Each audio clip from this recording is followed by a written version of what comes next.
Hi and welcome. I'm Dr. Berry. Today I want to talk to you about how possibly can organic, fresh squeezed orange juice or any fruit juice be bad for you. All my life, and probably most of your life, you've been taught that such things are very, very healthy. In some cases, the most healthiest thing in the world. It's fresh squeezed organic fruit juice. How can that not be good for you? And so let's talk about that for a few minutes today, because this is very important to your health. Because if you believe this myth, then you're ingesting so many extra sugars and carbs into your diet every day that good health is going to escape you. Now, if you know someone who thinks that a fresh squeezed juice fast or fresh squeezed juice every day is good for them, please share this with them. Share this on your social media so we can continue to spread this information. So, yes, fresh squeezed fruit juice is very natural. That's completely true. I'm not arguing with that at all. I can't argue with that because it's true. But also, I would submit to you that fresh squeezed rat poop is also natural and organic, probably, and still not good for you. So just because something is fresh and organic, that doesn't always mean you should eat it or drink it. Right? So if ever you hear the words, oh, it's fresh squeezed organic or it's organic, always think about the rat poop analogy, because that's true in many, many cases. Just because something's natural or fresh doesn't mean it's healthy, okay? If I were to take a can of soda, or in the South, a Coke, right? And I sprinkled a multivitamin, I crumbled up the multivitamin and sprinkled that into the Coke. And I handed it to you and said, here's a vitamin-filled health beverage. Drink this.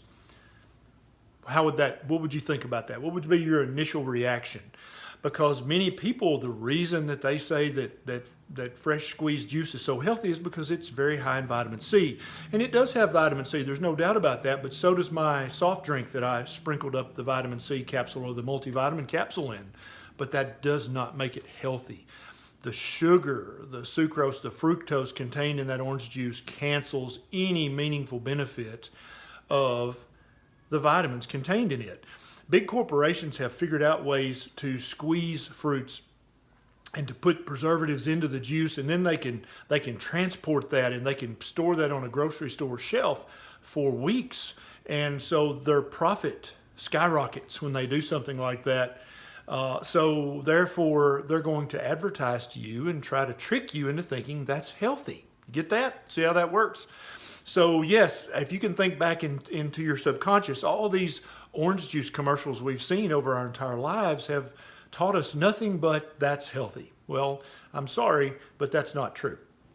So it's much less bad if you ate the entire orange, because the fiber contained in the orange meters how quickly the sugar is absorbed into your system. It slows down so you don't get that huge glucose spike, which is in turn going to cause a huge insulin spike, which we'll talk about in a second.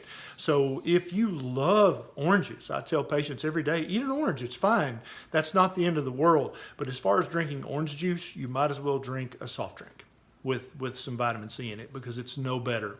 Okay, so if you're trying to be ketogenic, or if you're just trying to lose weight, you need to stop the fruit juices, because you will never achieve any meaningful long-term weight loss if you're drinking fruit juices on a regular basis. Anytime you ingest fruit juice, the following things happen. Your blood sugar goes up, and then your pancreas doesn't like that, so it secretes a lot of insulin. Therefore, your insulin level goes up. And anytime your insulin level goes up, those of you who watch my channel, you know exactly what I'm going to say next. Any meaningful burning of fat stops. That's it. You don't burn any fat when your insulin level's elevated. And that's why type 2 diabetics, it's so hard for them to lose weight, is because their insulin level's chronically elevated. But when you drink that big glass of OJ, your insulin level goes up because it's trying to keep that blood sugar from going so high because of the massive sugar load you just ingested. Okay, so anytime your insulin goes up like that, you stop burning fat. If you're fasting, you break your fast. If you're trying to be ketogenic, you're not in ketosis anymore. Also, there are studies that show that drinking fruit juices like that actually increase the inflammatory markers in your blood. That doesn't sound like a good thing, because anytime your body's inflamed, you increase your risk of heart attack, stroke, and other terrible things. You don't want inflammation in your body, especially not daily chronic inflammation from a big glass of OJ every morning. That's not something you want. Also, the levels of free radicals in your blood go up when you drink a big glass of fruit juice. Not good, not a good thing, okay? All those things lead to weight gain, and they also lead to accelerated aging, something that none of us want. So in the mornings, throw away the OJ. Don't do that. Don't stop that. Stop drinking fruit juices and thinking that that's healthy. If you absolutely love OJ or some other fruit juice, then have a small glass and call it what it is, a treat. Just like birthday cake. That's a treat. You would never call that a food and eat that every day. Orange juice is just as bad as birthday cake when it comes to raising your blood sugar and your insulin levels. This is Dr. Berry. Now, if you've enjoyed this, please take a second, hit the subscribe button. It's right in here somewhere, and hit the little bell right beside it so that every time I get a bright idea, you'll be one of the first to know, okay? I'll see you next time.